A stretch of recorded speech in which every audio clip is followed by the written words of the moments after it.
ತುಳುನಾಡಿನ ಪವಿತ್ರ ಭೂಮಿಯಲ್ಲಿ ನೆಲೆ ನಿಂತಿರುವ ಸಪ್ತದುರ್ಗೆಯರು ಅಥವಾ 7 ಜನ ಅಕ್ಕ ತಂಗಿಯರು ಎಂದು ಕರೆಯಲ್ಪಡುವ ದೇವಿಯರು. ಪೊಳಲಿಯ ಶ್ರೀ ರಾಜರಾಜೇಶ್ವರಿ ಇವರು 7 ಜನರಲ್ಲಿ ಅತ್ಯಂತ ಹಿರಿಯವಳು ಎಂದು ನಂಬಲಾಗಿದೆ. ಇಲ್ಲಿನ ಮಣ್ಣಿನ ವಿಗ್ರಹ ಬಹಳ ಪ್ರಸಿದ್ಧ.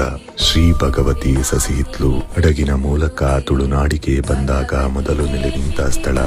ಕಟೀಲು ಶ್ರೀ ದುರ್ಗಾ ಪರಮೇಶ್ವರಿ ನಂದಿನಿ ನದಿಯ ಮಧ್ಯದಲ್ಲಿ ನೆಲೆಸಿರುವ ಈ ದೇವಿ ಭಕ್ತರ ಕಷ್ಟಗಳನ್ನು ಪರಿಹರಿಸುವ ಶಕ್ತಿಮಾತೆ.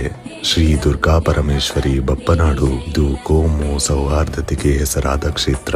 ಮುಸ್ಲಿಂ ವ್ಯಾಪಾರಿಯಾಗಿದ್ದ ಬಪ್ಪ ಬ್ಯಾರಿಯ ಕನಸಿನಲ್ಲಿ ಬಂದು ದೇವಾಲಯ ನಿರ್ಮಿಸಲು ಪ್ರೇರೇಪಿಸಿದ ಕತೆ ಇಲ್ಲಿದೆ. ಮುನ್ಕೂರು ಶ್ರೀ ದುರ್ಗಾ ಪರಮೇಶ್ವರಿ ಸಾವಿರಾರು ವರ್ಷಗಳ ಇತಿಹಾಸವಿರುವ ಈ ಕ್ಷೇತ್ರವು ಅತ್ಯಂತ ಶಕ್ತಿಯುತವಾದುದು. ಶ್ರೀ ದುರ್ಗಾ ಪರಮೇಶ್ವರಿ ಚಿತ್ರಾಪುರ ಸುರತ್ಕಲ್ ಸಮೀಪವಿರುವ ಈ ಕ್ಷೇತ್ರದಲ್ಲಿ ದೇವಿಯು ಲಿಂಗ ರೂಪದಲ್ಲಿ ನೆಲೆಸಿದ್ದಾಳೆ.